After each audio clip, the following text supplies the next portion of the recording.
خطط الأهلي لمنع رحيل إمام عاشور وإفشال الخطة الزملكاوية. إدارة الأهلي خدت قرار صارم بخصوص نجم الفريق إمام عاشور. القرار ده كان بخصوص منع إمام عاشور من الرحيل عن النادي مهما كانت الإغراءات المادية. قرار الأهلي جه بعد أقاويل كتيرة بوجود عروض خليجية مغرية مع وكيل أعمال اللاعب وتحديدا الدوري السعودي للرحيل في الصيف. الأهلي رافض ومتمسك بعدم رحيل عاشور لأسباب كتير، طبعا أولها حاجة الجهاز الفني ليه، خصوصا ان الفريق عنده منافسات كتيرة الفترة الجاية اهمها مونديال الأندية 2025.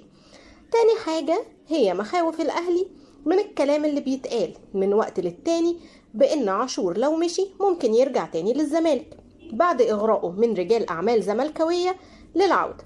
طبعا احنا عارفين ان إمام عاشور انضم للقلعة الحمراء من نادي ميتلاند الدنماركي لمدة 4 مواسم ونص في صفقة عملت ضجة جامدة، واعتبروا الزملكاوية ان احتراف اللاعب كان مجرد كوبري للانضمام للأهلي. دلوقتي إدارة الأهلي بتجهز لتحصين إمام عاشور بإغراءه بحملة إعلانية كبيرة.